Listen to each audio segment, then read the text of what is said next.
Good evening, everybody. I just wanted to do a little tech video on building some of my carbon fiber strut rods here.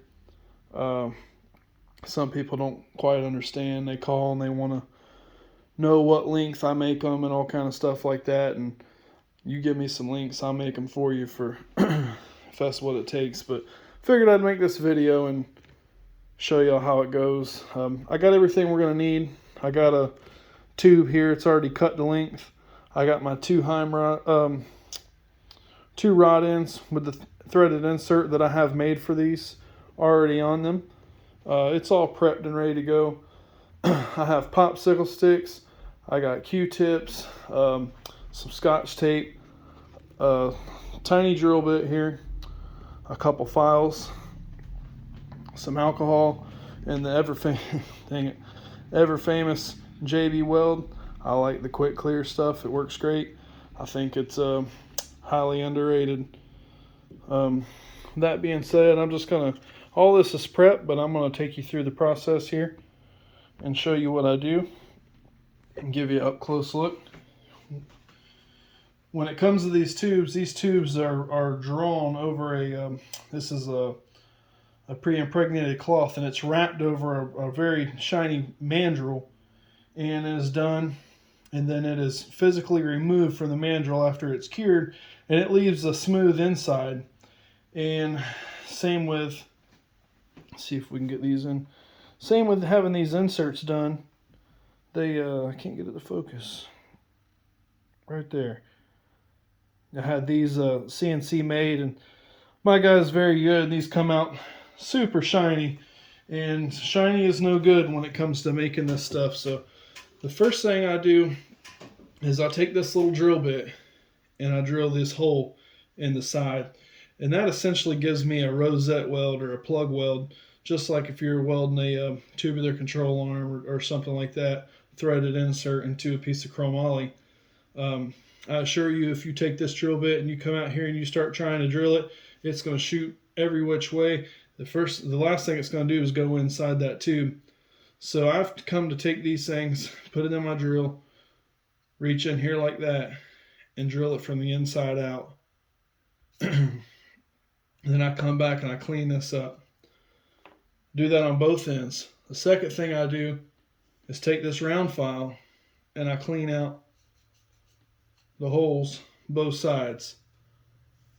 Then I take this round file and I file the inside of it like this, and I break that shine in there. If it stays shiny, that epoxy has nothing to stick to. I do that both sides. Then I have this flat file, and I come to these jokers right here, and I break them up as I showed you up close and get all the shine off. I have a paper towel, typically, and I got these Q-tips, and I will clean inside these tubes and these inserts with this alcohol. You can find this in your old lady's makeup closet, guaranteed. Swear I stole that. From there, all I'll do is take a piece of this blue Scotch tape and plug that hole. It's not exactly necessary, but you don't want no epoxy to run out and start getting all over your part.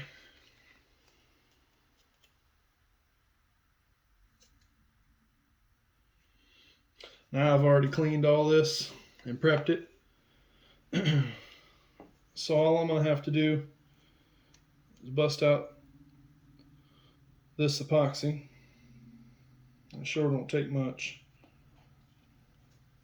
And this stuff here is pretty fast setting, which, I don't like this stuff to take absolutely forever, so I use the quicker stuff. Especially when I'm inside, it's 70 degrees in here.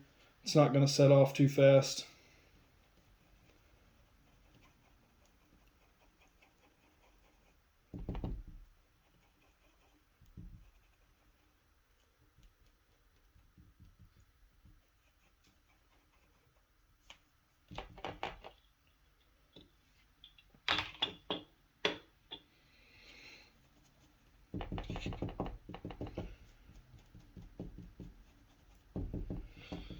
Mix these two parts together very thoroughly with the popsicle stick.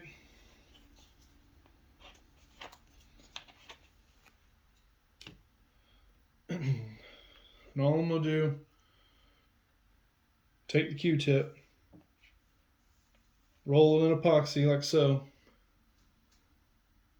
put it inside this tube, and spin it. And make sure while you're doing this, you get epoxy in that plug weld, that hole we put in here. And what that's going to do is give it more of a mechanical grip.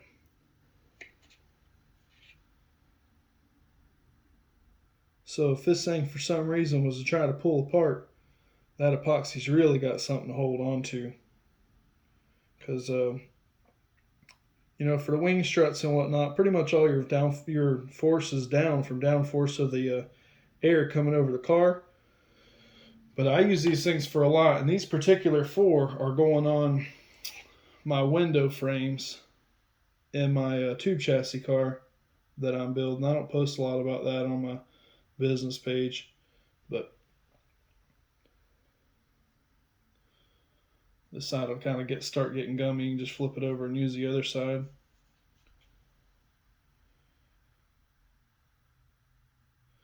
But that helps having that deal in there if it's trying to pull apart at all.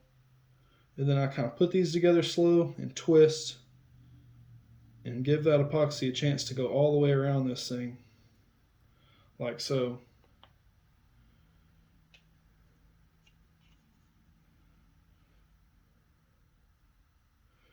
And again, this is super easy. I prepped all this and I did them other 3 in maybe 20 minutes.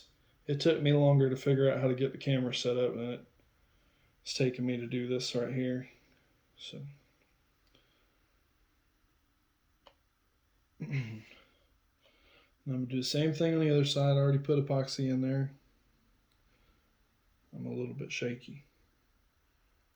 Just a little twist and in and out motion until I'm sure that I got epoxy all the way around it, and push it together.